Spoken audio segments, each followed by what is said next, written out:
सभी व्यूअर्स का हमारे यूट्यूब चैनल लर्न डिप में स्वागत है। आज हम लोग पॉलिटी के नए अध्याय जिसमें विधान परिषद से रिलेटेड हम लोग जानेंगे। इससे पहले हम लोगों ने देखा था ये राज्यपाल भी देखा था और उसके बाद बात की जाए तो मुख्यमंत्री के बारे में भी हम लोगों ने देखा था।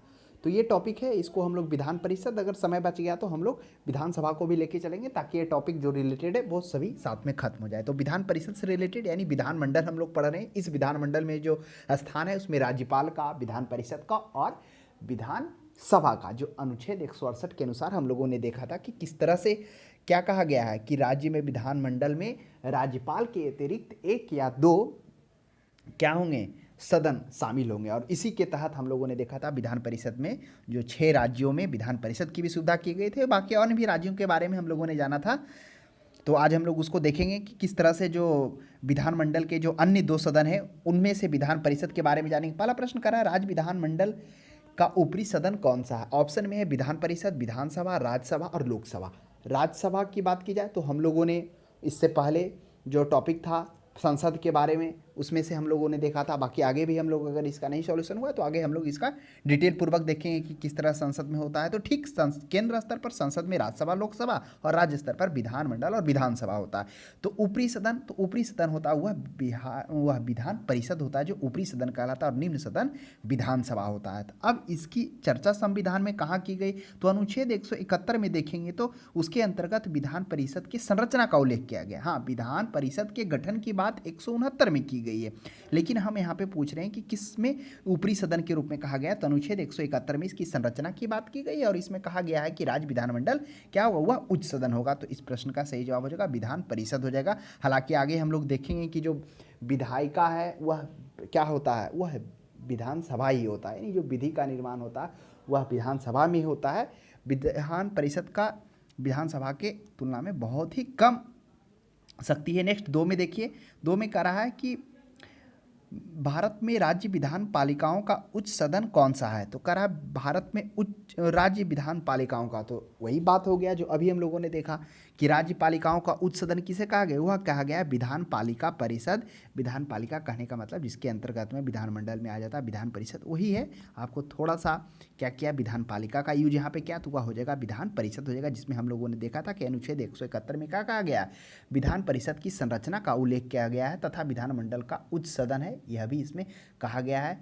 और इसके जो सदस्य होते हैं वह अप्रत्यक्ष मतदान द्वारा, पद्धति द्वारा चुने जाते हैं, क्योंकि क्या होता है जिसे हम लोग प्रत्यक्ष रूप से चुनकर भेजते हैं उनके द्वारा इनका वोटिंग किया जाता है। फिर आगे हम लोग देखेंगे कि जो विधान परिषद में होता है, जो उनके निर्वाचन के निम्नलिखित प्रकार से किया जाता है, उनका निर्वाचन, जो निर्वाचित सदस्य होते हैं कहाँ कहाँ से बोलिए जाते हैं। आगे देखेंगे कि 1/3 स्थानीय निकाय से लिए जाते हैं, फिर 1/3 विधानसभा से आते हैं, फिर 1/12 हो गए वह विश्वविद्यालय से आएंगे, फिर 1/12 माध्यमिक से आएंगे, फिर 1/6 राज्यपाल। तो उसकी चर्चा भी आगे होगी। 2-3 में हम लोग देखते हैं भारत में कितने राज्यों में द्विसदनात्मक विधानमंडल है। तो अभी हम लोगों ने क्या जाना, हम लोगों ने जाना कि अनुच्छेद 168 के तहत क्या है, कहा गया है कि विधानमंडल में राज्यपाल के अतिरिक्त विधानमंडल में 1 या 2 क्या होंगे, सदन होंगे। और इन्हीं के तहत 7 राज्यों में क्या किया गया था, द्विसदनात्मक विधानमंडल, जिसमें जम्मू कश्मीर भी शामिल था। तो अब 7 नहीं हुआ क्योंकि जम्मू कश्मीर को राज्य का दर्जा हटाकर उसे केंद्र शासित प्रदेश बना गया, तो 6 हो गए। अब 6 वो कौन कौन है वो भी ध्यान में रखना है। एक हो गया बिहार, हो गया यूपी, हो गया, उसके बाद नीचे आ जाइए, महाराष्ट्र हो गया, कर्नाटक हो गया, फिर आंध्र प्रदेश हो गया और तेलंगाना हो गया। तो इन 6 राज्यों में द्विसदनात्मक यानी विधान परिषद की भी व्यवस्था की गई है। तो इन चीज़ों को ध्यान में रखने का, आगे हम वो लोग भी जानेंगे कि किस प्रकार से यूपी में 99 है, कर्नाटक में 75 है, बिहार में 75 है, महाराष्ट्र में 78 है। ये बिहार विधान परिषद में सदस्यों की संख्या, वो भी आगे हम लोग देखेंगे। 4 में देखिए, निम्नलिखित में से किस राज्य में विधान परिषद का गठन नहीं किया गया? काफ़ी अच्छा प्रश्न है। अभी हम लोगों ने जाना कि विधान परिषद के गठन की जो बात की गई है, जिसमें से हम लोगों ने जाना था कि विधानमंडल का भाग नहीं होता, जो अनुच्छेद 168 में क्या कहा गया, विधानमंडल के बारे में बात की गई है। विधानमंडल में राज्यपाल होगा और इसके अलावा 1 या 2 सदन होंगे, और इसमें से हम लोगों ने द्विसदनात्मक सदन जाना। कहाँ कहाँ था, तो बिहार में था, उसके बाद और कहाँ था, तो यूपी में था, उसके बाद महाराष्ट्र में था, उसके बाद कर्नाटक में था, उसके बाद आंध्र प्रदेश और तेलंगाना, ये 6 राज्यों में था। तो ध्यान में रखना, यहाँ पर पूछा गठन नहीं किया गया, तो कर्नाटक में है और उत्तर प्रदेश में भी है, उड़ीसा में किसी भी प्रकार का नहीं है। तो इस प्रश्न का सही जवाब हो जाएगा उड़ीसा हो जाएगा, जहाँ विधान परिषद की सुविधा नहीं है। 5 में देखिए निम्नलिखित में से किस राज्य में विधान परिषद का गठन किया गया है। तो अभी हम लोगों ने जाना था कि विधान परिषद का जो गठन है वह विधान परिषद के गठन की जो किया गया है वह अनुच्छेद 169 के तहत किया गया था। यह ध्यान में रखना है, इसके गठन संबंधी जो बात की गई है वह अनुच्छेद 169 में। अगर बात किया जाए विधानमंडल के बारे में, बात किया गया है कि विधानमंडल कैसे होगा, जिसमें एक राज्यपाल होगा, उसके अतिरिक्त क्या होगा, 2 विधानमंडल में 2 सदन होंगे, तो उसकी बात 100। तो यहाँ पर अगर विधान परिषद गठन की बात तो वह 169। तो यहाँ गठन नहीं पूछा गया, कह रहा कि गठन किया गया। तो क्या झारखंड में है? नहीं। उड़ीसा में नहीं। कर्नाटक, बिल्कुल कर्नाटक में हुआ, क्योंकि हम लोगों ने भी जाना था कि 6 राज्यों में, जिसमें से हम लोगों ने जाना था कि एक बिहार में, उत्तर प्रदेश में, उसके बाद महाराष्ट्र में, कर्नाटक में, उसके बाद तो वही कर्नाटक हो गया, और उसके बाद आंध्र प्रदेश और तेलंगाना में, 6 राज्यों में था।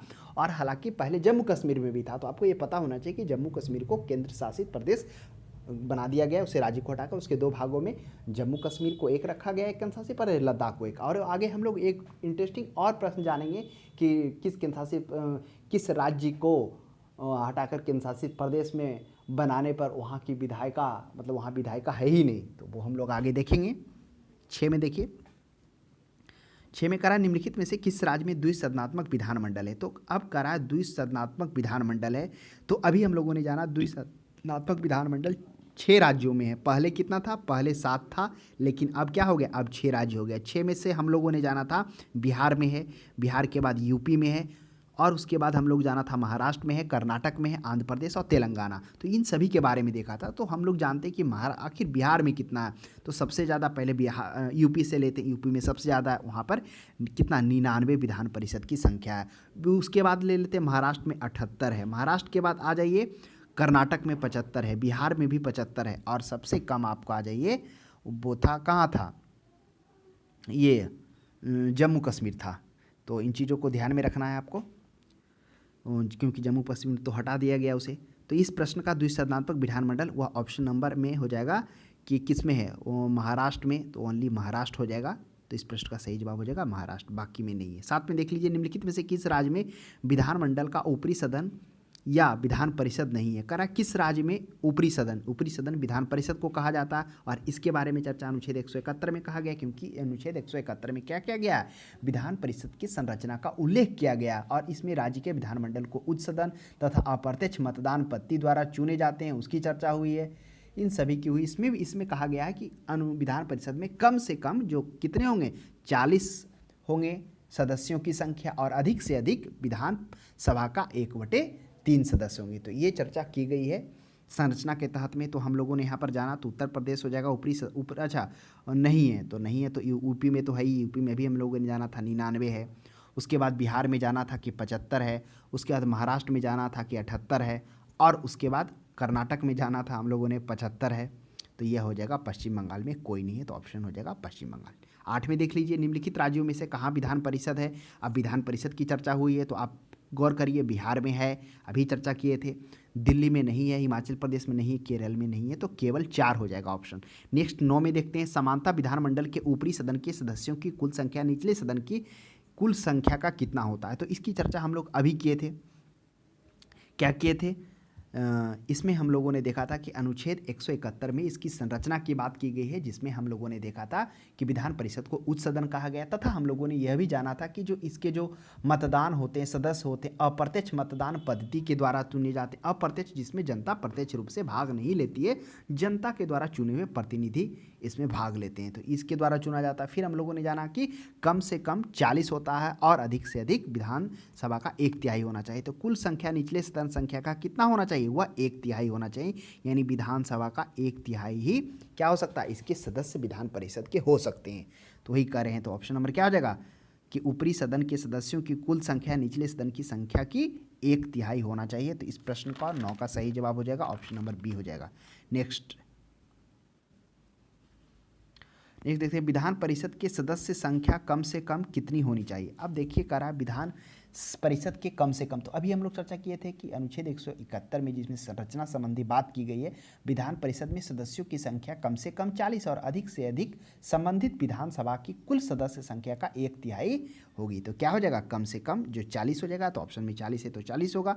नेक्स्ट 11 में देखिए किस राज्य में विधान परिषद की सदस्य संख्या सर्वाधिक। अब करा सर्वाधिक सबसे अधिक, तो अभी हम लोगों ने जाना था कि विधान परिषद 6 राज्यों में है। पहले था 7 राज्यों में, लेकिन जम्मू कश्मीर को विशेष राज्य का दर्जा हटा देने से अब वह क्या हो चुका, मात्र 6 ही राज्य हो चुका है, जिसमें बिहार, यूपी, महाराष्ट्र, कर्नाटक, आंध्र प्रदेश, तेलंगाना, ये 6 राज्य है। अब उसमें से सर्वाधिक अभी हम लोगों ने जाना था कि 99 है, कहाँ है, वह उत्तर प्रदेश में। सेकेंड नंबर पर कौन था, सेकेंड नंबर पर था महाराष्ट्र। कितना था महाराष्ट्र में, 78। थर्ड नंबर पर कौन था, थर्ड नंबर पर कर्नाटक, और फोर्थ नंबर पर बिहार। तो ये था क्रम था इसका। तो हो जाएगा आपको उत्तर प्रदेश। किस अब 12 में करा, किस राज्य में विधान परिषद की सदस्य संख्या सबसे कम है, जम्मू कश्मीर, मध्य प्रदेश, कर्नाटक। देखिए इसमें जम्मू कश्मीर ऑप्शन में है, तो यह जानना चाह रहा है कि जम्मू कश्मीर में पहले था, यह पहले का प्रश्न है। तो अगर लेटेस्ट अब डाटा आएगा तो आपको पता होगा ना कि क्या हो गया था। अगस्त 2019 में जम्मू कश्मीर को क्या किया गया था, राज्य का जो विशेष राज्य का दर्जा था उसे हटाकर यूनियन टेरिटरी बना दिया गया। फिर उसके बाद लोकसभा, राज्यसभा में राष्ट्रपति के द्वारा फिर पारित होकर फिर अगस्त अक्टूबर में जाकर यह प्रभावी हो गया 2019 में। तो इसलिए 2019 में इसे राज्य का दर्जा हटाकर केंद्र शासित प्रदेश बना दिया गया। लेकिन इस प्रश्न में से सबसे जवाब जम्मू कश्मीर हो जाएगा। और जम्मू कश्मीर नहीं रहता तो हम लोगों ने देखा था किस तरह से सबसे ज़्यादा उत्तर प्रदेश में सेकेंड नंबर पर, उसके बाद महाराष्ट्र में आए थे थर्ड नंबर पर, कर्नाटक में फोर्थ नंबर पर, बिहार में। इस तरह से क्रम को हम लोगों ने देखा था। 13 में आ जाइए। 13 में कह रहा है कि निम्नलिखित जम्मू कश्मीर विधान परिषद के सदस्यों की संख्या। तो जम्मू कश्मीर, हाँ, जब अब तो यूनियन टेरिटरी बन गया है जम्मू कश्मीर, उसे जम्मू कश्मीर राज्य को हटाकर दो क्या किया गया, यूनियन टेरिटरी यानी केंद्र शासित प्रदेश बना दिया गया। एक जम्मू कश्मीर और दूसरा लद्दाख। ये जम्मू कश्मीर इधर है और लद्दाख इधर है, इस तरह से बना दिया गया। लेकिन अगर उसमें विधान परिषद के बारे में पूछ दिया जाए कि कितना था, तो सबसे कम 36 यही था विधान परिषद। नेक्स्ट 14 में देख लीजिए, बिहार विधानसभा में परिषदों की संख्या कितनी। तो बिहार विधान परिषद में, तो बिहार विधान परिषद में अभी हम लोगों ने चर्चा किया कि बिहार विधान परिषद में सदस्यों की संख्या वो 75 है। अगर यहाँ पर बात की जाए विधानसभा का सीट, प्रश्न भी उठ जाता है क्या कि यहाँ विधान परिषद का सीट कितना है। तो विधान परिषद का तो 75 है और विधानसभा का 243 है। यह भी ध्यान रखना, आगे हम लोग देखेंगे कि किस तरह से बिहार में 243, फिर और अन्य राज्यों में सबसे ज़्यादा में यूपी विधान परिषद में भी ज़्यादा है सबसे ज़्यादा संख्या, और विधानसभा में 403 प्रथम नंबर पर सबसे ज़्यादा वही है। सेकेंड नंबर पर देखेंगे हम लोग पश्चिम बंगाल शायद 294 के साथ होगा। नेक्स्ट देखिए, वो विधानसभा में सुमेलित करना है, सूची 1 में राज्य है और सूची 2 में विधान परिषद के सदस्य संख्या है। तो हमने चर्चा किया कि जम्मू कश्मीर क्या हो चुका, यूनियन टेरिटरी को हटाकर इसे केंद्र शासित प्रदेश बना दिया गया, जो अगस्त में क्या हुआ था, इसको हटाया गया था। फिर उसके बाद संसद के द्वारा पास कर यानी अक्टूबर 2019 से प्रभावी हो गया, तो यूनियन टेरिटरी का दर्जा हटा दिया गया। यूनियन टेरिटरी का दर्जा देने से पहले यह क्या था, ये जम्मू कश्मीर राज्य था, जिसमें सबसे कम विधान परिषद 36 थे। बिहार में 75 है, कर्नाटक में भी 75 है, महाराष्ट्र में 78 है और उत्तर प्रदेश में 99 है। उत्तर प्रदेश सबसे नंबर 1 पर, 2 नंबर पर महाराष्ट्र, 3 पर ये, 4 पर। इस तरह से ये क्रम है विधान परिषद के घटते क्रम का संख्या। 16 में देखिए, 3 नवगठित राज्यों में सबसे किस में विधान परिषद अस्तित्व में है। करा 3 नवगठित राज्य में किस में अस्तित्व में, क्या छत्तीसगढ़ में है, बिल्कुल नहीं है। झारखंड में है, नहीं है। उत्तराखंड में नहीं, तो ऊपर में से कोई नहीं हो जाएगा। नेक्स्ट देखते हैं 17 में, भारतीय संविधान के निम्नलिखित अनुच्छेदों में से किस एक के अंतर्गत विधान परिषद की स्थापना या समाप्ति की बात की गई। देखिए हमने चर्चा किया कि विधान परिषद की स्थापना और समाप्ति का अनुच्छेद 171 में बात की गई है कि किस तरह से इसका स्थापना होगा और समाप्ति होगा। अनुच्छेद 170 में ये हो जाएगा विधानसभा का, इसमें बताया गया है कि अधिक से अधिक 500 और कम से कम कितना होगा, ये कम से कम 60 निर्धारित किया गया है। तो ये विधानसभा का हो जाएगा और विधान परिषद का हो जाएगा। और बात किया जाए विधानमंडल की, जो चर्चा की गई है वह अनुच्छेद 168 में की गई, जिसमें हम लोगों ने जाना था अनुच्छेद 168 के तहत कि राज्य में विधानमंडल में राज्यपाल होगा और इसके अलावा 1 या 2 सदन होंगे। नेक्स्ट 18 में देखते हैं, भारत में निम्नलिखित राज्यों में से किसमें अब तक विधान परिषद नहीं है। यद्यपि संविधान अधिनियम 1956 में इसके लिए उपबंध है। बिल्कुल सही बात है, कह रहा है निम्नलिखित राज्यों में अब तक विधान परिषद नहीं है। किसमें नहीं है, महाराष्ट्र में है, बिहार में है, कर्नाटक, मध्य प्रदेश में नहीं है। तो कह रहा है कि जो 1956 का था 7वां जो संविधान संशोधन था, तो आइए हम लोग जानते हैं 7वां संविधान संशोधन 1956 में भाषाई आधार पर राज्यों के मांग का समाधान करने व राज्य पुनर्गठन आयोग की रिपोर्ट लागू करने के लिए पारित किया गया था। तो ध्यान में रखना है उसी के आधार पर। नेक्स्ट 19 में देखिए, किसको समाप्ति किया जा सकता है पर भंग नहीं। काफ़ी अच्छा प्रश्न है। समाप्ति किया जा सकता भंग नहीं, तो वह हो जाएगा विधान परिषद हो जाएगा, क्योंकि इस ऑप्शन में राज्यसभा भी है। तो यहाँ पर किसको समाप्त किया जा सकता है पर भंग नहीं। नगर पालिका भी है, ग्राम पंचायत भी है, विधान परिषद भी है। तो अब आइए इस प्रश्न में, अब आपको माइंड में लग रहा हो कि केंद्र स्तर पर तो राज्यसभा भी है, तो राज्यसभा को भी क्या किया जा सकता है, समाप्त तो किया जा सकता है पर भंग नहीं किया जा सकता है। तो यहाँ पर विधान परिषद है, तो ये इस प्रश्न का पर्याप्त आंसर क्या हो जाएगा, हुआ हो जाएगा विधान परिषद हो जाएगा। अब आपके माइंड में होगा कि राज्यसभा क्यों नहीं होगा, तो ये देखिए थोड़ा सा तो कंट्राडिक्ट जरूर कर रहा है, क्योंकि राज्यसभा भी केंद्र स्तर पर क्या होते हैं, संसद जो होते हैं लोकसभा राज्यसभा से निर्मित होते हैं, और जो राज्यसभा होता है वह ऊपरी सदन होता है और वो अस्थायी होता है ना, उसे भी भंग नहीं किया जा सकता है और उसे समाप्त यहाँ पर समाप्त किया जा सकता है, यही है ना, पर भंग नहीं। तो राज्यसभा को तो समाप्त भी नहीं किया जा सकता, लेकिन विधान परिषद को समाप्त किया जा सकता है ना, इसलिए डी होगा। क्योंकि आपको पता होगा इसे समाप्त करने के लिए क्या होगा, इसे समाप्त करने के लिए विधानसभा में विशेष बहुमत पारित कर संसद में भेजा जाएगा, फिर संसद इसको प्रस्ताव पारित कर राज्यपाल के द्वारा इसे हटा सकता है। क्योंकि बहुत सारे राज्यों में देखें हम लोगों ने कि हटा दिया गया है, जैसे आगे देखेंगे आंध्र प्रदेश में पहले लाया गया, हटाया गया, फिर लाया गया, फिर तमिलनाडु में हटाया गया, पश्चिम बंगाल में हटाया गया। तो इसलिए इस प्रश्न का जवाब विधान परिषद होगा। थोड़ा ध्यान से दीजिएगा, ऐसा नहीं राज्यसभा देखें तुरंत मार दिए, पहले ऊपर समझिए कि समाप्त किया जा सकता है, क्या समाप्त किया जा सकता है राज्यसभा को, ऐसा कानून लाकर नहीं। नेक्स्ट, विधान परिषद को समाप्त करने वाला आखिरी राज्य कौन था, काफ़ी अच्छा प्रश्न है। अब कह रहा विधान परिषद को समाप्त करने वाला, ऑप्शन में आंध्र प्रदेश, तमिलनाडु, पश्चिम बंगाल, उड़ीसा। तो कह रहा आखिरी राज्य, तो आंध्र प्रदेश के बारे में क्या है, आंध्र प्रदेश सबसे पहले 1857 ईस्वी में क्या करता है, विधान परिषद को लाता है, फिर 1885 ईस्वी में इसे यह खत्म कर देता है, समाप्त कर देता है। फिर क्या होता है 2007 में फिर विधानसभा से पारित कर संसद के द्वारा अनुमोदन लेकर 2007 में लाता, अभी तक ये जारी है। अब तमिलनाडु में क्या होता है, तमिलनाडु में होता है 1986 ईस्वी में क्या किया जाता है, इसे समाप्त किया जाता है। उससे पहले पश्चिम बंगाल में 1969 में समाप्त किया जाता है। हालांकि चर्चा ऐसा चल रहा है कि पश्चिम बंगाल भी लाने की कोशिश कर रहा है, उड़ीसा भी लाने की कोशिश कर रहा है, इसकी चर्चा चल रही है। तो इसमें से हो जाएगा तमिलनाडु हो जाएगा कि सबसे आखिरी राज्य में इसको समाप्त किया था 1986 में। 21 में देखिए 1957 में विधान परिषद का सृजन और 1985 में उत्साधन किसका हुआ। अभी हम लोग चर्चा किए थे कि 1957 ईस्वी में सृजन किया गया, यानी इसको लाया गया तमिलनाडु के द्वारा, फिर आंध्र प्रदेश के द्वारा, फिर 1985 ईस्वी में ख़त्म कर दिया गया, फिर 2007 में लाया गया, जो अभी तक वहाँ विधान परिषद की सुविधा है।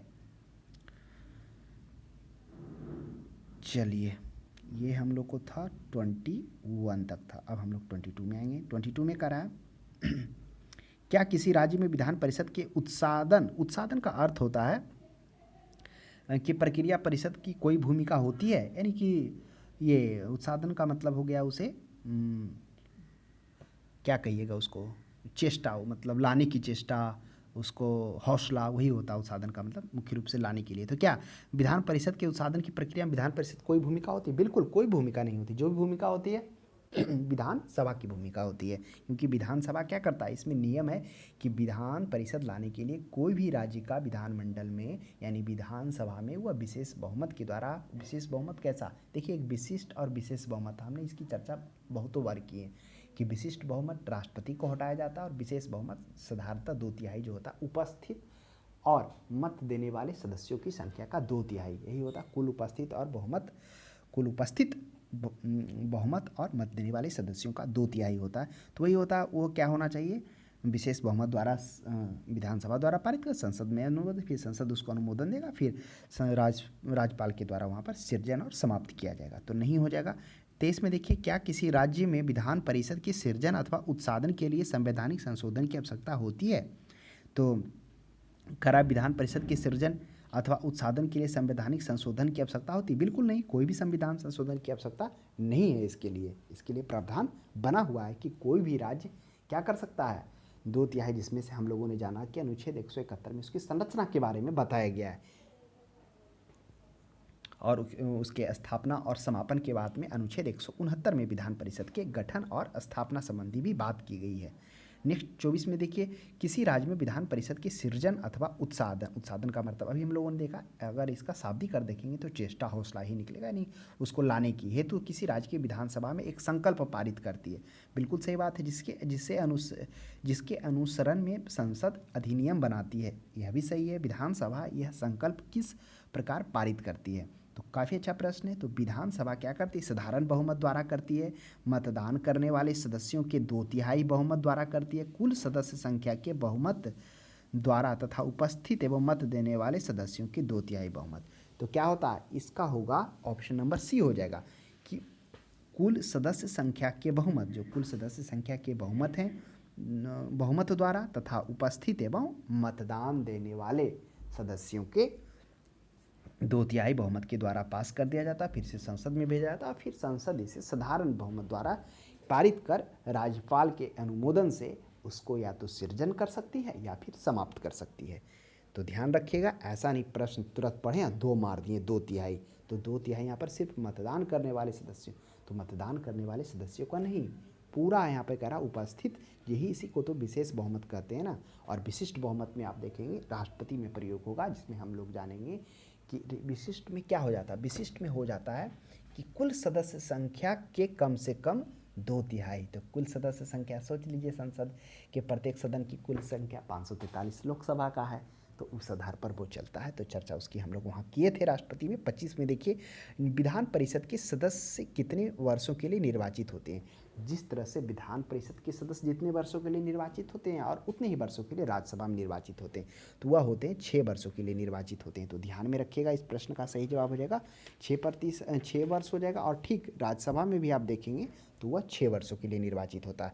विधान परिषद का सदस्य होने के लिए कम से कम कितनी आयु होनी चाहिए, तो विधान परिषद का सदस्य होने के लिए कम से कम 30 वर्ष होना चाहिए, और राज्यसभा में भी उसके सदस्य होने के लिए 30 वर्ष होना चाहिए। नेक्स्ट हम लोग देखते हैं और क्या होना चाहिए। तो देखिए, विधान परिषद के सदस्य होने के लिए वह भारत का नागरिक होना चाहिए, दिवालिया भी नहीं होना चाहिए, किसी लाभ के पद पर भी नहीं होना चाहिए। लाभ के पद में वो सभी आ जाएगा जिसमें भारत सरकार का 25% शेयर है, उस कंपनी में, उस मार्केट में, कॉरपोरेशन में, तो उसका भी आपको नहीं होना है। तो हो सकता है डिटेल में आपसे पूछ दिया जाए कि किस में लाभ के पद पर कौन होगा 25%, जिसमें सरकार का शेयर हो 25% से कम हो। तो 25% तक अगर शेयर है सरकार का तो समझ जाइए कि उसका वो लाभ के पद पर आएगा, उसमें से आपको नहीं होना होगा उसका हिस्सा, उसका जो भी कर्मचारी के रूप में। अब नेक्स्ट प्रश्न पूछ रहा है, तो आयु का हो ही गया। 27 में देखिए, विधान परिषद के कितने सदस्य प्रत्येक वर्ष अवकाश ग्रहण करते हैं। तो यह भी काफ़ी अच्छा प्रश्न है। तो अवकाश ग्रहण कितने करते हैं, वो करते हैं 1/3 सदस्य। तो ध्यान में रखिएगा कि 1/3 सदस्य क्या होते हैं, प्रत्येक 2 वर्ष के बाद अवकाश ग्रहण कर लेते हैं। नेक्स्ट देखिए, विधान परिषद की गणपूर्ति। गणपूर्ति का मतलब होता है किस सत्र का चलाने के लिए उपस्थित, कम से कम उपस्थित सदस्यों की संख्या, उसी को कोरम या गणपूर्ति कहते हैं। तो वह 10 या 1/10 होना चाहिए उपस्थित सदस्यों का। नेक्स्ट देख लीजिए,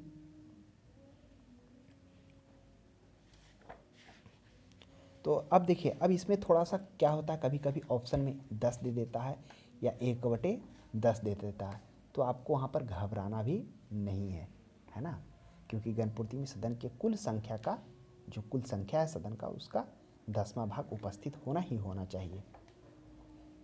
चलिए नेक्स्ट प्रश्न में आते हैं। विधान परिषद के बैठक की अंतिम तिथि और दूसरी तिथि के प्रथम बैठक के बीच कितने समय का अधिक से अंतर नहीं होना चाहिए। नहीं, मैक्सिमम पूछ रहा है कि मैक्सिमम कितना से कितना उसका अंतर हो सकता है, तो वह 6 माह हो सकता है।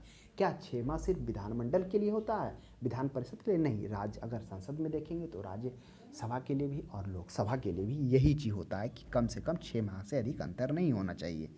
नेक्स्ट प्रश्न आते हैं, विधान परिषद की एक वर्ष में कम से कम कितनी बैठकें होना अनिवार्य है। तो कम से कम विधान परिषद की 2 बैठकें। अभी हम लोगों ने जाना कि 6 महीने का कम से कम डिफरेंस होना चाहिए, 6 महीना से अधिक नहीं होना चाहिए, तो कम से कम 2 बैठकें अनिवार्य है।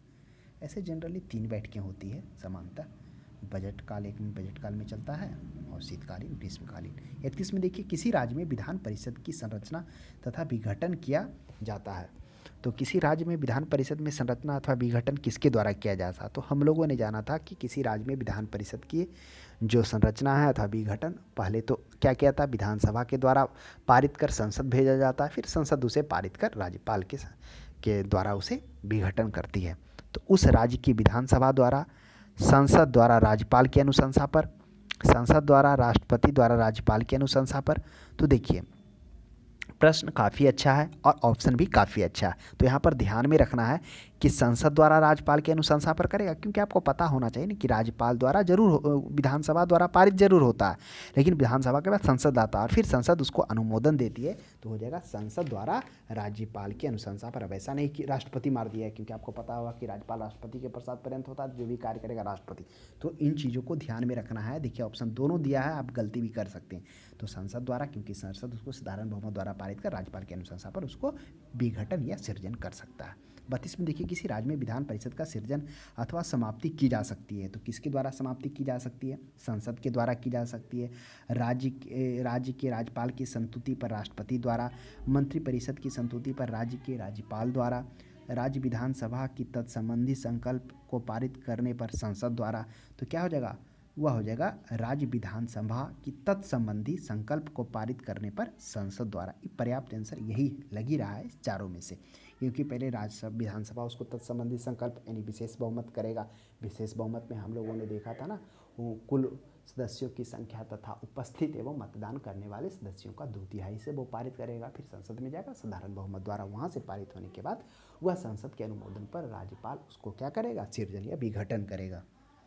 33 में देखिए, राज्य विधानसभा के निर्वाचन क्षेत्रों का परिसीमन किसके द्वारा किया जाता है? देखिए परिसीमन क्या है? परिसीमन आयोग पहले समझते हैं हम लोग। क्या होता है परिसीमन? जो क्षेत्र को, निर्वाचन क्षेत्र का सीमा का निर्धारण करता है। निर्वाचन जो ये परिसीमन आयोग है, जो क्या होता है, परिसीमन आयोग का गठन राष्ट्रपति के द्वारा किया जाता है। तो आपको मतलब राष्ट्रपति नहीं कहिए कि प्रत्येक जनगणना के बाद संसद द्वारा संविधान में अनुच्छेद 82 के तहत परिसीमन अधिनियम लागू किया जाता है। जैसे ही अनुच्छेद 82 के तहत संसद जनगणना के बाद परिसीमन अधिनियम लागू करता है, और वो परिसीमन अधिनियम लागू होने के बाद राष्ट्रपति के द्वारा क्या हो जाता है? परिसीमन आयोग का नियुक्ति किया जाता है। और इस आयोग के साथ साथ में अन्य नियुक्तियाँ होती हैं, और परिसीमन आयोग निर्वाचन आयोग के साथ मिलकर काम करता है। यह लोकसभा हो गया, विधानसभा हो गया, इन सभी का सीमा का निर्धारण करता है। क्योंकि आपको पता होना चाहिए कि ना, विधानसभा में प्रत्येक 75,000 जनसंख्या पर एक विधानसभा सीट होता है, तो इस तरह से उसका वो सीमा का निर्धारण करता है। तो परिसीमन आयोग का भी इम्पोर्टेंस है। तो हम लोगों ने जाना परिसीमन आयोग के बारे में। नेक्स्ट देखिए 34 में, राज्य की विधान परिषद में के कितने सदस्य विधानसभा द्वारा चुने जाते हैं? तो राज्य, अब हम लोग जानते हैं संरचना, किस तरह से संरचना, जिसको हम लोगों ने देखा था कि अनुच्छेद 171 में विधान परिषद की संरचना की बात की गई, जिसमें हम लोगों ने जाना था कि विधान परिषद का उच्च सदन होता तथा प्रत्यक्ष मतदान पद्धति द्वारा सदस्यों को चुना जाता है। यह भी हम लोगों ने देखा।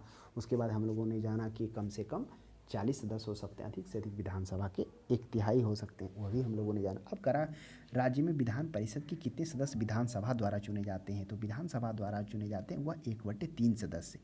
और 1/3 सदस्य कहाँ से चुने जाते हैं? 1/3 सदस्य स्थानीय निकाय से चुने जाते हैं। इसमें नगर पालिका आ जाएगा, जिला बोर्ड आ जाएगा, ये सभी चीज़ें आ जाएंगे, स्थानीय संस्था। फिर 1/12 हम लोग देखेंगे, यह क्या हो जाएगा? यह विश्वविद्यालय से जो विश्वविद्यालय होंगे उसके स्नातकों द्वारा निर्वाचित होगा। विश्वविद्यालय से जो स्नातक किए हैं उनके द्वारा निर्वाचन होगा। फिर 1/12 माध्यमिक विद्यालयों के द्वारा होगा, यानी जो माध्यमिक शिक्षणों एवं संस्थाओं द्वारा निर्वाचित होते हैं, जो माध्यमिक टीचर हैं उनके द्वारा होगा 1/12। फिर बचेगा 1/6 जो राज्यपाल द्वारा मनोनीत होगा।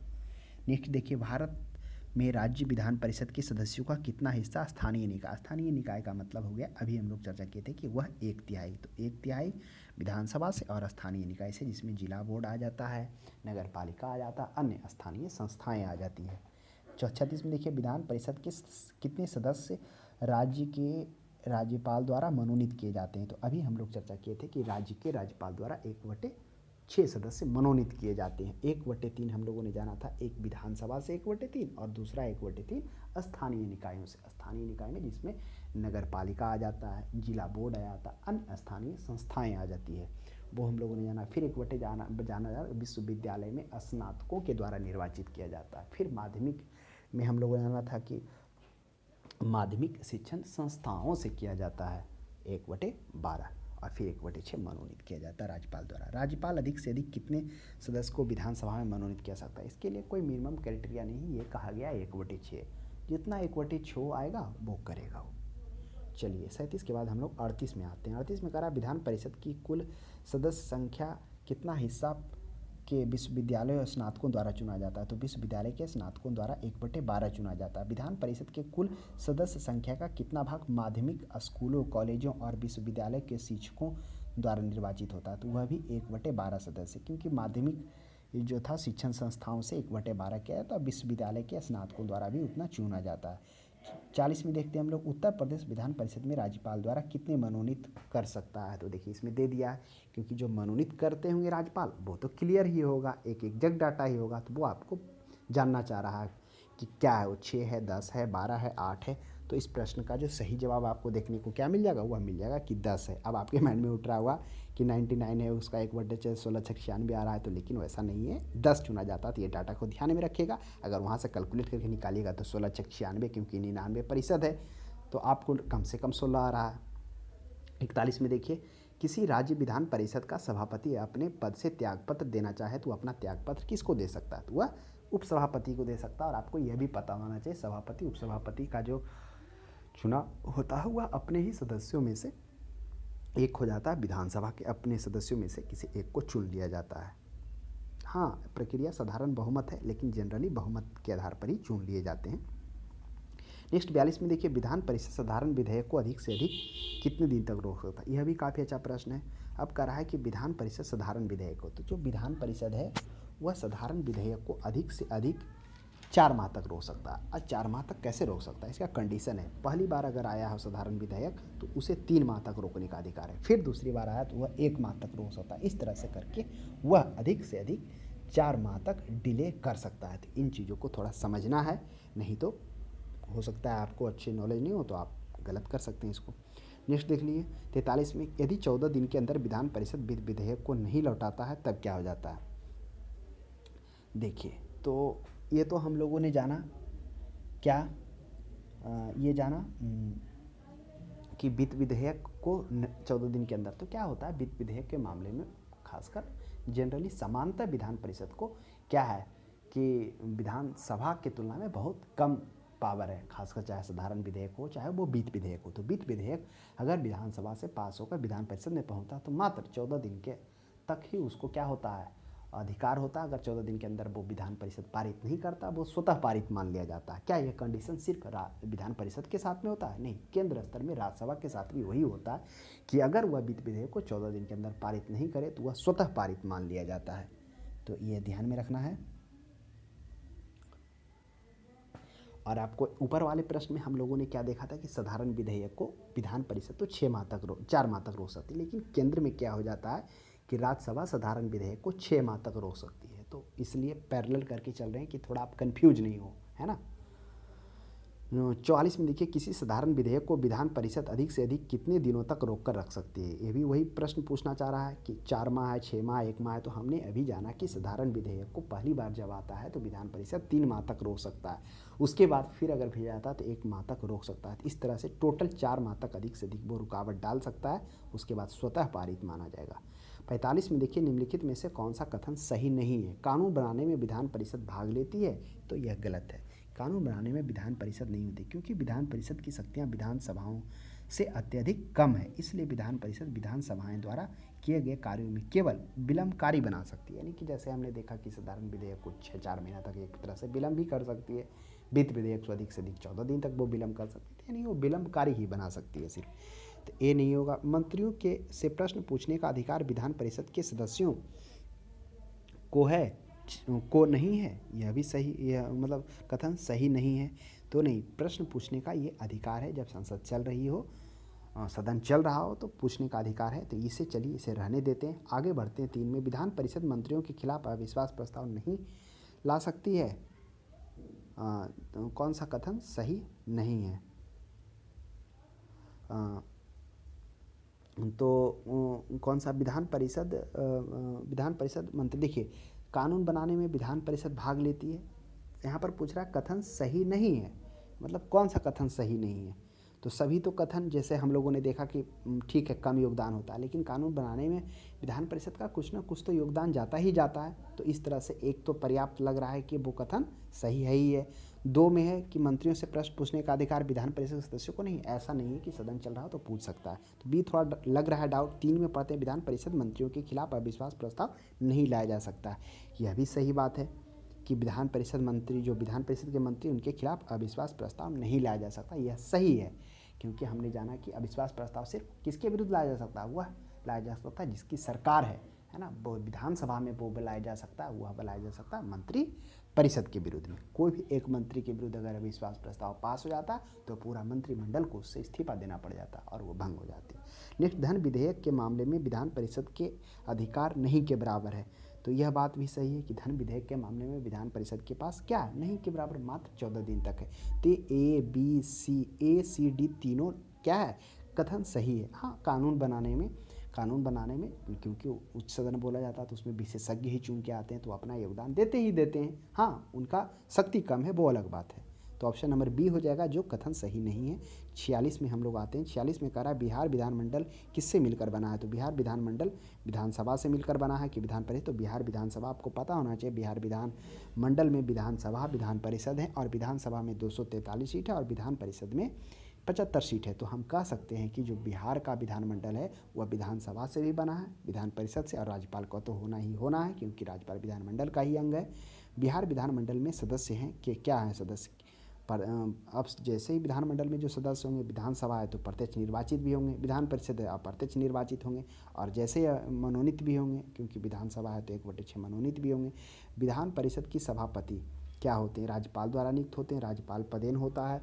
अब देखिए कह रहा है विधान परिषद के जो सभापति होते हैं विधान परिषद के सदस्यों द्वारा अपने बीच में ही चुन लिया जाता है। जिस तरह से लोकसभा में अपने सदस्यों के बीच में चुन लिया जाता है, ठीक यही होता है विधान परिषद में भी अपने सदस्यों में से किसी एक को विधान परिषद के सभापति के रूप में चुन लिया जाता है। 49 में देखिए, वह राज्य जहाँ विधान परिषद नहीं है, हमने काफ़ी अच्छे से चर्चा की है इस पर कि जो विधान परिषद में जो राज्य हैं जहाँ पर हैं, जिसमें से हम लोगों ने जाना था कि बिहार में है, उत्तर प्रदेश में है, महाराष्ट्र में है, कर्नाटक में है, आंध्र प्रदेश में है, तेलंगाना में, ये 6 राज्यों में है। पहले 7 राज्यों में था, लेकिन क्या हो गया कि जम्मू कश्मीर को केंद्र शासित प्रदेश का दर्जा हटा दिया गया, तो सिर्फ तो तमिलनाडु नहीं होगा। नेक्स्ट चलिए 50 में, निम्नलिखित में से किस राज्य में द्विसदनात्मक विधायिका नहीं है। अब कह रहा है द्विसदनात्मक विधायिका किस में नहीं है।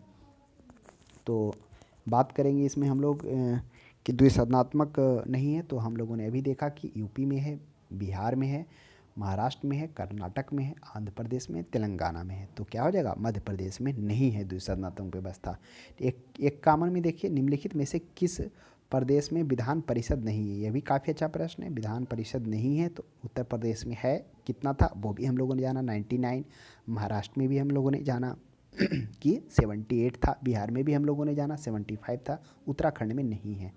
52 में आ जाइए, कह रहा है राज्य विधानमंडल में विधान परिषद के उपबंध में संबंध में निम्नलिखित कथनों में से कौन सा कथन सही नहीं है। वो विधान परिषद में, बिहार तेलंगाना में विधान परिषदें हैं, बिल्कुल सही बात है, बिहार में भी है और तेलंगाना में भी है क्योंकि 6 राज्यों में है, पहले 7 में था। किसी राज्य के विधान परिषद में सदस्यों की कुल संख्या विधानसभा में सदस्यों की कुल संख्या का 1/3 से अधिक नहीं होना चाहिए, यह भी सही है।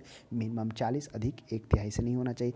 कुल सदस्य संख्या का 12वां अंश स्थानीय निकायों और सत्ता से मिलाकर बने निर्वाचक मंडल द्वारा निर्वाचित होना चाहिए। कह रहा है देखिए 12वां सदस्य, तो याद करिए क्या 12वां सदस्य था स्थानीय निकाय से, नहीं, वह 1/3 सदस्य था स्थानीय निकायों से, जिसमें से नगर पालिका आ रहा था, जिला बोर्ड आ रहा था, अन्य स्थानीय संस्थाएं आ रही थी। तो ऑप्शन नंबर सी तो गलत हो गया। चलिए डी पर विचार करते हैं। कुल सदस्यों का 12वां अंश राज्य में निवास कर रहे स्नातकों द्वारा निर्वाचित होता, बिल्कुल सही बात है। जो विश्वविद्यालय के स्नातकों द्वारा जो निर्वाचित हुआ 1/12 होता, तथा 1/12 और किससे होता, वो हम लोगों ने जाना था माध्यमिक निर्वाचक मंडल जो होता है वहाँ से 1/12 सदस्य लिया जाता है, यानी माध्यमिक शिक्षण संस्थाओं से। तो ऑप्शन नंबर सी ही गलत हो जाएगा। तो ये हम लोगों ने था विधान परिषद से रिलेटेड। अब हम लोग क्या करेंगे कि विधानसभा से भी देख लेंगे क्योंकि उसमें भी काफ़ी इंपॉर्टेंट प्रश्न है, तो उसे भी हम लोग देखते हुए चलेंगे क्योंकि साथ में टॉपिक समाप्त हो जाएगा तो आपको समझ में भी अच्छा से आ जाएगा कि विधानसभा और विधान परिषद में क्या अंतर है। तो अब हम लोग विधानसभा के बारे में भी अध्ययन कर लेते हैं। चलिए, तो पहला प्रश्न हम लोग विधानसभा से देखते हैं। तो पहले थोड़ा सा विधानसभा के बारे में चर्चा कर लेते हैं कि विधानसभा क्या है। विधानसभा है राज्य सरकार का विधि निर्माण की सर्वोच्च संस्था है, यही विधानसभा, इसलिए इसे विधायिका के रूप में भी जाना जाता है, क्योंकि विधि का निर्माण यही होता है। जो भी होगा आपको पता होना चाहिए कि विधि के निर्माण में किस तरह से कोई भी कानून बनाना हो तो प्रथम वाचन होता है, उसके बाद फिर जब उसको सदस्यों के द्वारा अनुमति मिलती है तो उसको बजट गजट में प्रकाशित किया जाता है। उसके बाद द्वितीय वाचन होता है जो काफ़ी अहम होता है, जिस पर चर्चा होती है, समझाया जाता है। फिर उसको क्या होता है, अपर प्रभाव होता है, उसके पास उसको भेजा जाता है। फिर वहाँ पे भी उसकी चर्चा होती है, यानी कि जो प्रवर समिति होता है उसके पास भेजा जाता है। काफ़ी विस्तार से द्वितीय वाचन इंपॉर्टेंट माना जाता है। फिर तृतीय वाचन में क्या हो जाता है, विधेयक सदन के द्वारा उपस्थित और मतदान देने वाले सदस्यों से बहुमत से पारित होता है। तो विधानसभा इस तरह से विधि निर्माण की सर्वोच्च संस्था के रूप में, जो आपको पता होगा विधानसभा के 7वीं अनुसूची में वर्णित राज्य सूची में समर्थी सूची के विषय पे क्या है, विधि बनाने का निर्माण है, अधिकार है विधानसभा को। तो ये कुछ विधानसभा के बारे में जाने, किस तरह से विधानसभा कोई भी राज्य की क्या होती है, विधि निर्माण की सर्वोच्च संस्था के रूप में होती है। नेक्स्ट पहला प्रश्न देखते हैं, राज्य विधानसभा का गठन संविधान के किस अनुच्छेद के तहत किया जाता है। तो ऑप्शन में 163, 169, 170, 174। तो हमने चर्चा किया था इससे पहले कि 169 में क्या है, विधान परिषद के गठन के संबंधित और उसे सृजन के संबंधित उसमें बात की गई। अनुच्छेद 170 में विधानसभा के क्या किया गया, गठन की बात की गई, जिसमें कहा गया है कि अधिकतम 500 सीट होगा और न्यूनतम 60 सीट होगा। तो यह भी आपको ध्यान में रखना है कि विधानसभा के जो कौन सा अनुच्छेद में उसके गठन की बात की गई है। दूसरा है, भारतीय संविधान के निम्नलिखित अनुच्छेदों में से कौन राज्य की विधानसभाओं के निर्वाचन का प्रावधान करती है। कौन सा करती है, 170, 176, 178, 100, तो क्या करा, विधानसभाओं के निर्वाचन का प्रावधान करती है। तो अभी हम लोगों ने देखा कि 170 में क्या था, वो उसके गठन, जिसमें बताया जा रहा था कि मैक्सिमम 500 सीट और मिनिमम 60 सीट होगा। तो इस प्रश्न का सही जवाब हो जाएगा यह अनुच्छेद 170 ही होगा, जो उसे निर्वाचन का प्रावधान करती है कि कितना सीट होगा। नेक्स्ट देखते हैं, भारत के किसी राज्य में विधानसभा के अधिकतम कितने सदस्य हो सकते हैं। अभी हम लोग चर्चा किए कि अनुच्छेद 170 में कहा गया है कि किसी भी राज्य के विधानसभा में अधिकतम 500 और न्यूनतम 60 सीट होंगे। नेक्स्ट, हाँ, कुछ अपवाद हैं जिसकी हम लोग आगे चर्चा करेंगे, जिसमें सिक्किम में, गोवा में, मिजोरम में, इन सभी में से कम देखने को मिलेगा। फिर पांडुचेरी में तो सबसे कम है, वहाँ 32 नहीं 30 ही देखने को मिल जाएगा। सिक्किम में 32 ही देखने को मिल जाएगा, 40 मिजोरम और गोवा में 40। तो ये अपवाद में आते हैं, उसकी भी चर्चा करेंगे। तो किस राज्य में विधानसभा का न्यूनतम संख्या कितनी होनी चाहिए। तो किसी राज्य में विधानसभा की न्यूनतम संख्या 60 होनी चाहिए, ऐसा नहीं 40 मार दीजिएगा, ये अनुच्छेद 170 में कहा गया। पाँचवा में देखिए, पाँचवा में कह रहा है, भारतीय संविधान यह प्रावधान करता है कि राज्य विधानसभा में 60 से कम सदस्य नहीं हो। निम्नलिखित में से कौन सा राज्य इसका अपवाद है। तो हमने अभी जाना था कि कुछ राज्य अपवाद हैं, जैसे संविधान के अनुच्छेद 170 में कहा गया है कि किसी भी राज्य में विधानसभा के जो अधिकतम सीट होंगे वो 500 होंगे और न्यूनतम 60 होंगे। लेकिन कुछ इसके अपवाद हैं, जैसे गोवा में 40 सीट है, उसके बाद सिक्किम में भी 40 सीट है। तो सिक्किम में 32 है, गोवा हो गया। उसके बाद मिजोरम हो गया, मिजोरम में भी क्या है, 40 सीट है। तो गोवा, मिजोरम, उसके बाद सिक्किम में 32 सीट है, पुडुचेरी में 30 सीट है। तो ये कुछ अपवाद में आते हैं। तो क्या उन चारों का जो हमने नाम लिया, क्या इसमें ऑप्शन में है, त्रिपुरा बिल्कुल नहीं, मेघालय बिल्कुल नहीं, सिक्किम। तो सिक्किम में क्या था, अभी हम लोगों ने जाना, सिक्किम में 32 था। तो यह हो जाएगा जो क्या इसका अपवाद है। 6 में देखिए, निम्नलिखित में से कहाँ विधानसभा अस्तित्व में नहीं है। तो विधानसभा अस्तित्व में कहाँ नहीं है, पुडुचेरी में नहीं है, गोवा में नहीं है, दिल्ली में नहीं है, लक्षद्वीप में नहीं है। तो विधानसभा अस्तित्व पुडुचेरी में है। विधानसभा जो हम लोगों ने जाना न्यूनतम है कितना है, 30 है। गोवा में भी न्यूनतम है, 40 है।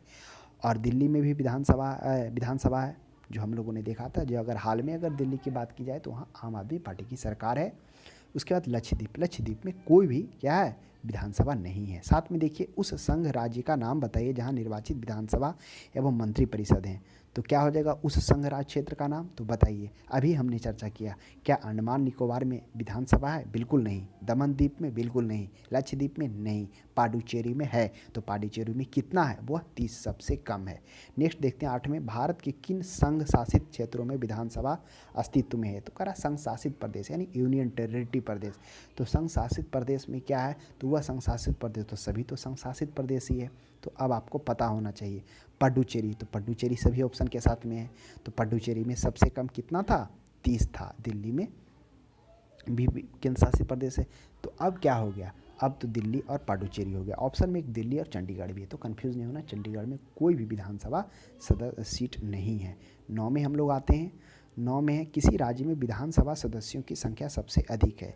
तो किस राज्य में विधानसभा की सदस्यों की संख्या? तो पहले हम लोग कुछ जान लेते हैं कि विधानसभा के जो सदस्य संख्या है सबसे ज़्यादा जो 5 राज्य हैं उसके बारे में जानते हैं। सबसे ज़्यादा विधानसभा जो सीट है वह पहला उत्तर प्रदेश है। यूपी में कितना है? उत्तर प्रदेश में है 403 सीट। दूसरे नंबर पर पश्चिम बंगाल आता है 294 सीट, तो इन्हें आपको ध्यान में रखना है।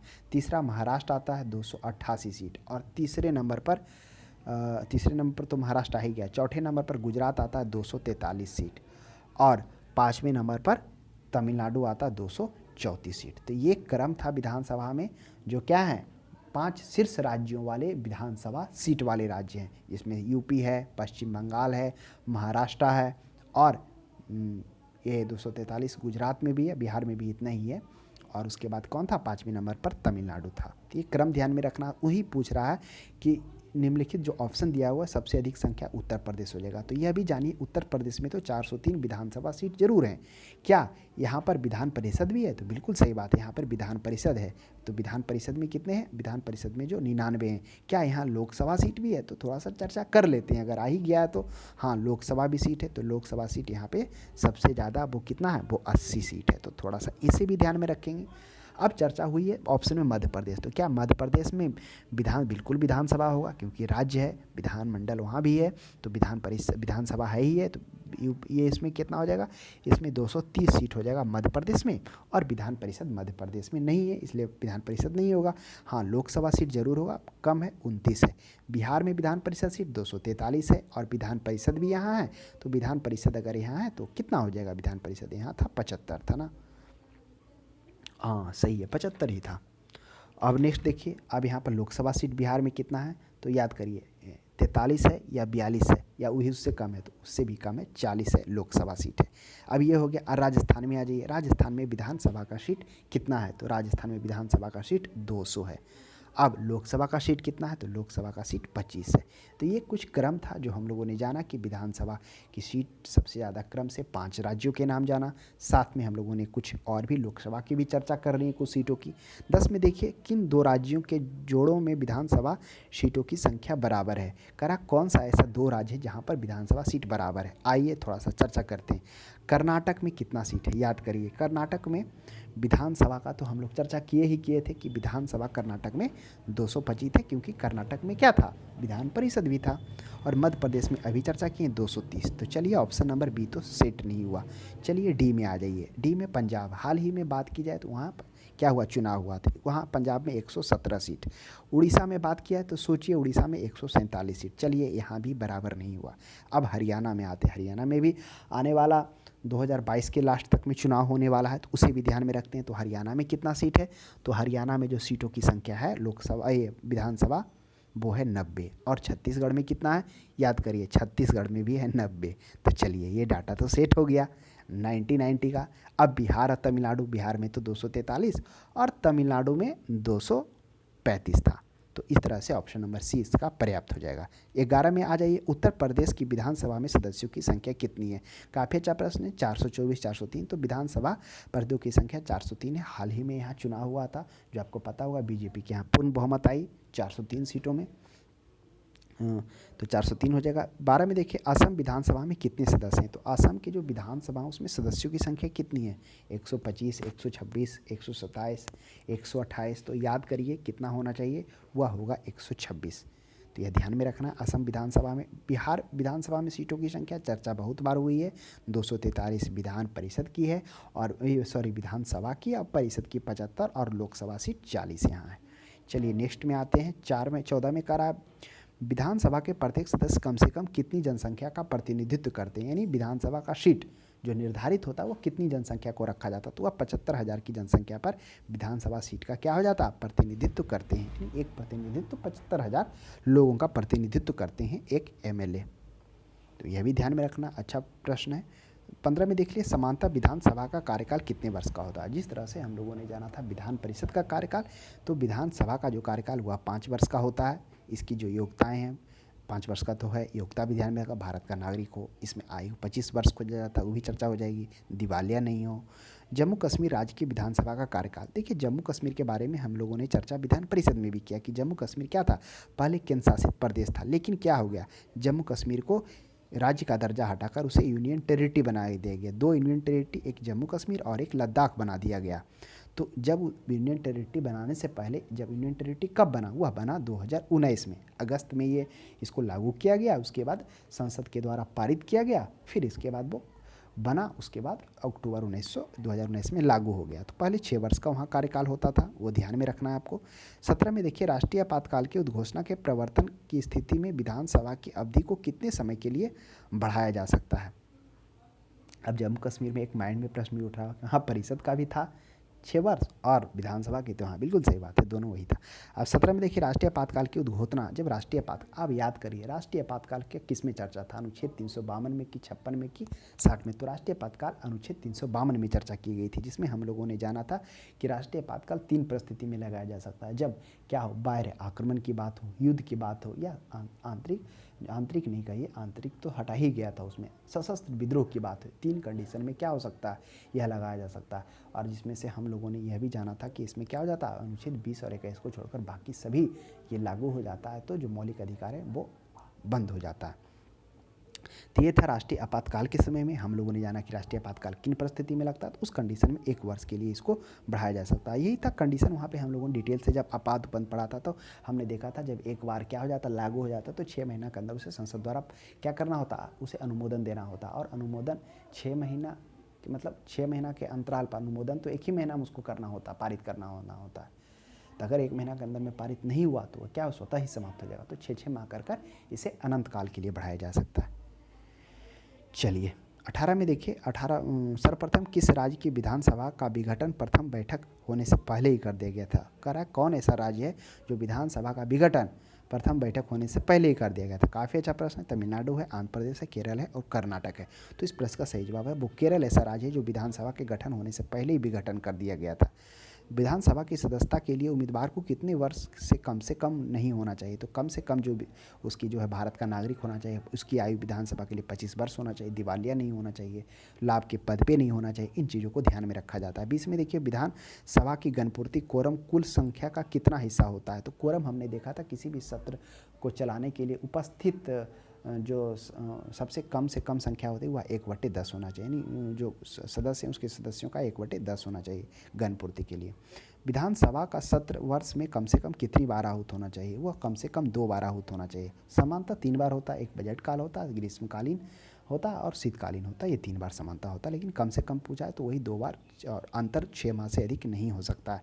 विधानसभा की बैठक का अंतिम तिथि और दूसरी तिथि की प्रथम तिथि के बीच कितने समय का अंतर, वही बात आ गया जो विधान परिषद में, तो प्रथम तिथि और अंतिम तिथि 6 माह का ही होना चाहिए। जिस तरह से लोकसभा में भी अगर आप तुलना करेंगे तो वो 6 माह का ही आएगा कि प्रथम और अंतिम के जो गैपिंग होना चाहिए। विधानसभा अध्यक्ष का चुनाव कौन करता है, तो जिस तरह से राज्य में विधानसभा का जो चुनाव होता है वह विधानसभा के सदस्य अपने में से कर लेते हैं। ऐसे तो साधारण बहुमत द्वारा होता है, लेकिन समानता क्या होता है, मतलब सहमति से ही कर लेते हैं, है ना। तो ये होता, और ठीक उसी प्रकार लोकसभा में भी जो होता है, लोकसभा का जो अध्यक्ष होते हैं वो अपने सदस्यों में से, लोकसभा सदस्यों में से ही उसका निर्वाचन होता है। हाँ, तिथि की घोषित लोकसभा में राष्ट्रपति के द्वारा किया जाता है उसके निर्वाचन का।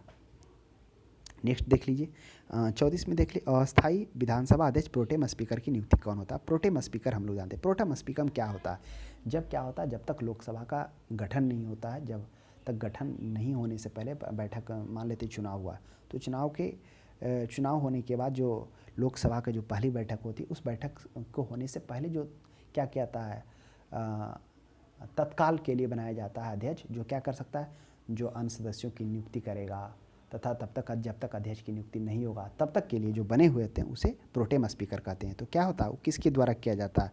विधान सभा अध्यक्ष द्वारा? बिल्कुल नहीं, राज्यपाल द्वारा, मुख्यमंत्री द्वारा, निर्वाचन आयुक्त, तो वह राज्यपाल के द्वारा किया जाता है। और केंद्र में देखा जाए तो केंद्र में राष्ट्रपति के द्वारा प्रोटेम स्पीकर को चुना जाता है। तो प्रोटेम स्पीकर, आशा करते हैं कि आपको समझ में आ गया होगा कि प्रोटेम स्पीकर में क्या होता है। जो आम चुनाव के बाद पहली बैठक अपने में से किसी एक सदस्य को अध्यक्ष एवं उपाध्यक्ष निर्वाचित करता है तथा तिथि को घोषित करता है। तो नेक्स्ट देख लीजिए 25 में क्या होता है, विधानसभा अध्यक्ष को उसके पद की शपथ कौन दिलाता है? तो विधानसभा अध्यक्ष को उसके पद की शपथ कौन दिलाता है? ऑप्शन में है राज्यपाल दिलाता है। अब देखिए अध्यक्ष की बात हो रही है, तो अध्यक्ष में क्या है, शपथ ग्रहण की, तो विधानसभा अध्यक्ष और लोकसभा अध्यक्ष के शपथ की आवश्यकता नहीं होती है। बहुत ही गरिमा वाला पद होता है, यह भी आपको ध्यान में रखना है। तो क्या हो जाएगा, विधानसभा अध्यक्ष के और लोकसभा अध्यक्ष के शपथ की आवश्यकता नहीं होती है। चलिए नेक्स्ट प्रश्न हम लोग देखते हैं। कह रहा है विधानसभा के निर्वाचन क्षेत्रों के अनुसूचित जाति अनुसूचित जनजाति के प्रतिनिधि के लिए सुरक्षित निर्वाचन क्षेत्रों की व्यवस्था है। ऐसे निर्वाचन क्षेत्रों की कुल संख्या कितनी है? प्रश्न को ध्यान से समझना। कह रहा अनुसूचित जाति और अनुसूचित जनजाति प्रतिनिधियों के लिए सुरक्षित निर्वाचन क्षेत्र की व्यवस्था की गई, यानी निर्वाचन क्षेत्र की व्यवस्था की गई। अब हम लोग को पहले इस डाटा को समझने से पहले कुछ और डाटा को ध्यान में रखना कि राज्य विधानमंडल में कुल 4132 इतना जो क्या है स्थान है, टोटल जो सीट है विधानसभा का पूरे भारत में, उसमें से जो अनुसूचित जाति और जनजाति के लिए जो आरक्षित है वह कितना है, वह 1109 है। तो ये हो गया विधानसभा में। ठीक उसी प्रकार सांसद में भी, केंद्र में भी है कि लोकसभा में 543 में से 131 अनुसूचित जाति और जनजाति के लिए स्थान आरक्षित है। लेकिन यहाँ पे स्थान आरक्षित नहीं पूछा, वो पूछा निर्वाचन क्षेत्र की कितना व्यवस्था की गई है। तो ठीक हम लोगों ने ये देखा कि लोकसभा में जो है कि 543 में से जो आरक्षण किया गया अनुसूचित जाति के लिए और जनजाति के लिए 131 सीट, और उसके लिए जो निर्वाचन क्षेत्र की व्यवस्था की गई है संसद में यानी कि लोकसभा के लिए, वो भी 131 ही की गई। लेकिन यह विधानसभा में तो जरूर 4132 जो राज्य विधानसभा की जो स्थान है उसमें से 1109 अनुसूचित जाति और जनजाति के लिए आरक्षण, उसमें से जो निर्वाचन क्षेत्र की उसके लिए व्यवस्था की गई जिसमें वो निर्वाचन देंगे वह 1142 किया गया। तो डाटा थोड़ा याद रखेंगे, काफ़ी इंपॉर्टेंट है। चलिए 25 के बाद हम लोग 26 में आते हैं। 26 में कह रहा है, 27 में कह रहा है विधानसभा अध्यक्ष अपना त्यागपत्र किसको देता है? तो विधानसभा जो अध्यक्ष होते हैं अपना त्यागपत्र वो क्या करेंगे, वह उपाध्यक्ष को देंगे, उपाध्यक्ष अध्यक्ष को देगा। नेक्स्ट देख लीजिए, विधानसभा अध्यक्ष को किस प्रकार पद से हटाया जा सकता है? तो विधानसभा अध्यक्ष को पद से किस प्रकार हटाया जा सकता है? विधानसभा सदस्यों द्वारा साधारण बहुमत से पारित संकल्प द्वारा, विधानसभा के सदस्यों द्वारा 2/3 बहुमत से पारित संकल्प द्वारा, ऑप्शन 3 में है विधानमंडल के सदस्यों को साधारण बहुमत से पारित, विधानमंडल के सदस्यों को द्वारा 3/4 बहुमत से पारित। तो इस प्रश्न का क्या हो जाएगा, सही जवाब हो जाएगा ऑप्शन नंबर ए, साधारण बहुमत द्वारा विधानसभा अध्यक्ष को। लेकिन आपको इसमें ध्यान रखना होगा कि विधानसभा अध्यक्ष को हटाने संबंधी जब विचाराधीन मामला हो यानी विचार चल रहा हो तब उसे 14 दिन पूर्व सूचना दिया जाता है। या तो लोकसभा अध्यक्ष को हटाने की बात हो या फिर विधानसभा के अध्यक्ष को 14 दिन पूर्व लिखित सूचना होता है। और विचाराधीन जब हो तो वह क्या कर सकता है, वह अध्यक्ष पद पर नहीं रहता है, वह साधारण सदस्य की तरह संसद में पेश होकर क्या कर सकता है, भाग ले सकता है। और वह मतलब जो भी, जब वो अधिकारी नहीं है अध्यक्ष का तो वो क्या कर सकता है, वो निर्णायक मत भी नहीं डाल सकता है। तो प्रश्न ये भी कभी पूछ दिया जाता है कि जब विचाराधीन मामला चल रहा हो, विचाराधीन का मतलब विचार में है, विचार किया जा रहा है उसको हटाने संबंधी, तो ध्यान रखिएगा 14 दिन पूर्व सूचना देना अनिवार्य होता है। 29 में देखिए, विधानसभा अध्यक्ष उपाध्यक्ष को हटाने से संबंधित प्रस्ताव पेश करने के लिए कितने दिन पूर्व, तो 14 दिन पूर्व सूचना दिया जाता है। 30 में देख लिए, राज्य मंत्रिपरिषद सामूहिक रूप से किसके प्रति उत्तरदायी होता है? तो राज्य मंत्रिपरिषद सामूहिक रूप से किसके प्रति उत्तरदायी होते हैं? विधानसभा, विधान परिषद, राज्यपाल और राष्ट्रपति। तो राज्य मंत्रिपरिषद सामूहिक रूप से जो उत्तरदायी होंगे वह विधानसभा के। क्यों? क्योंकि जो मंत्रिपरिषद होंगे वो उसका गठन क्या होगा, कौन करेगा, वह मुख्यमंत्री। आपने देखा ना किस तरह से 164 के अनुच्छेद 164 में लिखा गया है क्या, कि राज्यपाल मुख्यमंत्री की नियुक्ति करेगा और मुख्यमंत्री की सलाह पर अन्य मंत्रियों की नियुक्ति राज्यपाल करेगा। तो वह क्या होगा, फिर उसके बाद उसमें कैबिनेट मंत्री होंगे, राज्य मंत्री होंगे, स्वतंत्र प्रभार होंगे, तो वो सभी मिलकर क्या करेंगे, मंत्रिमंडल का निर्माण कराएंगे। और एक उसमें क्या होता है, मंत्रिपरिषद का निर्माण करेंगे। मंत्रिमंडल होता है, इसमें कैबिनेट मंत्री और प्रधानमंत्री और राज्य में हो गया मुख्यमंत्री, तो उन स्तरों को मंत्रिमंडल कहते हैं। तो यह मंत्रिपरिषद का निर्माण होता है। और मंत्रिपरिषद क्या होते हैं? वो सभी सामूहिक रूप से जिम्मेवार लोकसभा पर थे। क्यों? क्योंकि वो लोकसभा में जितने भी होते हैं वो आम जनता के द्वारा सीधे निर्वाचित किए हुए आते हैं, तो उसके प्रति उत्तरदायी होते हैं। अगर एक भी मंत्री के पर विरुद्ध अविश्वास प्रस्ताव आ जाता है तो पूरा क्या हो जाता है? मंत्रिपरिषद को इस्तीफा देना पड़ जाता है। 31 में देख लीजिए कि राज्य विधानमंडल का कोई सदस्य अपने सदन की आज्ञा के बिना सदन के सत्र को लगातार कितने दिनों तक अनुपस्थित रहता है तो उसे सदन से निष्कासित करके उसके स्थान को रिक्त घोषित कर दिया जाता है। यह भी काफ़ी अच्छा प्रश्न है। तो वह हो जाएगा 60 दिन। यह 60 दिन क्या सिर्फ विधानसभा के लिए है? नहीं, लोकसभा के लिए भी है। अगर कोई संसद में या तो केंद्र स्तर का हो या राज्य स्तर का हो, सदन में अगर लगातार 60 दिन तक बिना कारण, बिना अनुमति के उपस्थित रहने पर उसकी सदस्यता रिक्त मान ली जाती है। नेक्स्ट देख लिए। और इसमें क्या नहीं जोड़ा जाता? सत्रावसान का डेट नहीं जोड़ा जाता, तथा उसके 4 दिन आगे का डेट नहीं जोड़ा जाता है। जो अवधि जोड़ा जाता है 60 दिन, वो इस प्रकार से जोड़ा जाता है। राज्य विधानसभा के सदन की बैठक के लिए गणपूर्ति। अब कह रहा है राज्य विधानसभा के बैठक के लिए गणपूर्ति क्या था? सत्र को आहूत होने के लिए उपस्थित जो संख्या होती है कम से कम, वो गणपूर्ति कहलाता था। तो क्या था? 10 सदस्य या कुल सदस्य का 10वां भाग, ऑप्शन नंबर बी होगा। क्योंकि देखिए 30 सदस्य दिया ऑप्शन ए में, सदन के कुल संख्या का आधा, सदन की कुल संख्या का 10वां। तो इस प्रश्न का जो पर्याप्त आंसर हो जाएगा वह बी हो जाएगा, 10 सदस्य अथवा कुल सदस्य संख्या का 10वां भाग जो भी अधिक हो। यहाँ पे ये भी लिख दिया ना कि जो भी अधिक हो। 33 में देखिए राज्य विधानसभा के सत्रावसान। सत्रावसान का मतलब होता है सत्र को आहूत करना, यानी शुरू करना। किसके आदेश? तो हमने देखा था कि संसद में केंद्र स्तर पर लोकसभा का जो आहूत है वो राष्ट्रपति के द्वारा किया जाता था। तो ठीक राज्य में राज्यपाल के द्वारा या तो सत्रावसान हो या फिर कहिए कि उसे हटाना हो, दोनों कर सकता। तो ध्यान में रखिएगा कि केंद्र में राष्ट्रपति दोनों सदनों के लिए सत्र को आहूत करता है एवं सत्रावसान भी करता है।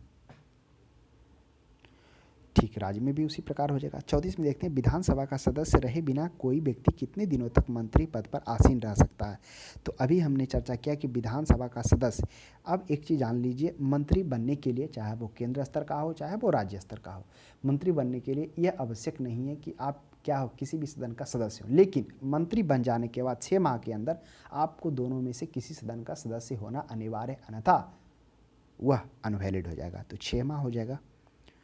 जैसे अभी देखिए हाल ही में अगर लेटेस्ट डाटा देखेंगे तो क्या हो गया है, अभी आरसीपीसी जो था इस्पात मंत्री था, अब क्या हो गया, उन्हें राज्यसभा सदस्य नहीं दिया गया।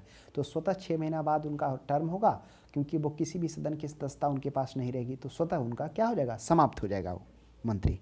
नेक्स्ट 35 में देख लीजिए विधानसभा सदस्यों का निर्वाचन किसकी देखरेख में होता है। तो विधानसभा सदस्यों का निर्वाचन जो है वह निर्वाचन आयोग की देखरेख में होगा, चाहे वो विधानसभा हो चाहे वो लोकसभा भी हो।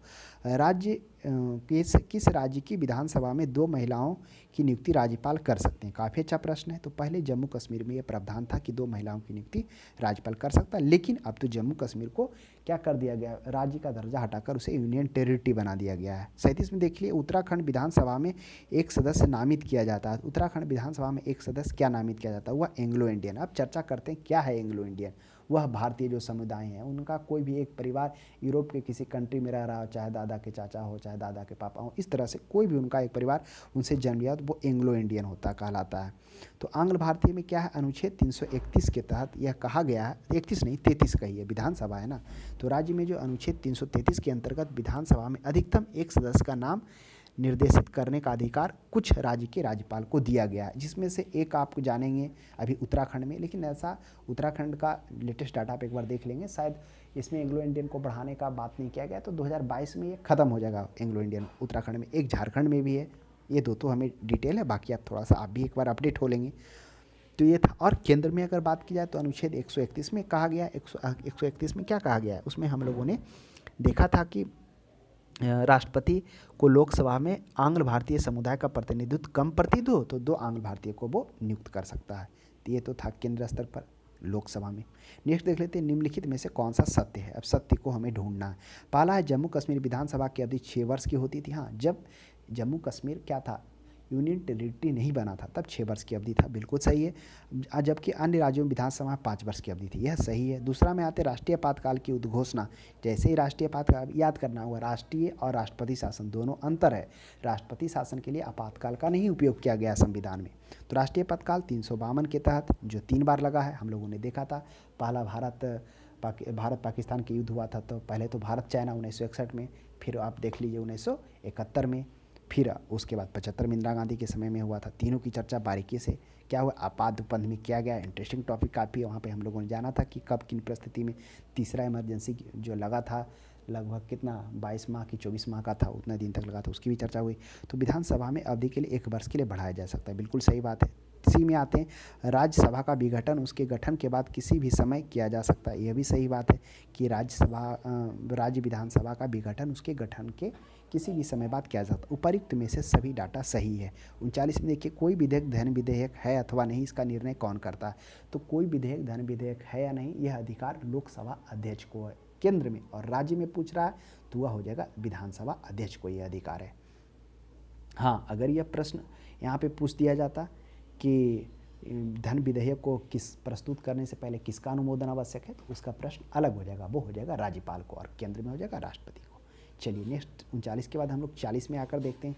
40 में कह रहा है, राज्यों की विधानसभा को कितनी समय अवधि के अंदर संवैधानिक संशोधन विधेयक को स्वीकार अथवा अस्वीकार करना पड़ता है। कह रहा है, राज्य में विधानसभा को कितना संवैधानिक संशोधन, तो क्या संवैधानिक संशोधन कब होता है? हमने जाना था कि कुछ परिस्थिति में जब संविधान में संशोधन होता है तो क्या होता है कि विशेष बहुमत की तो आवश्यकता होती संसद में, उसके बाद फिर आधे से अधिक राज्यों की भी अनुमति की ज़रूरत होती है। तो उसमें से क्या होता है, उसमें से आधे से अधिक राज्यों की अनुमति में कोई भी राज्य के पास ऐसा मिनिमम क्राइटेरिया नहीं रखा गया कितने दिन में, यानी कि कोई समय सीमा निश्चित नहीं की गई है।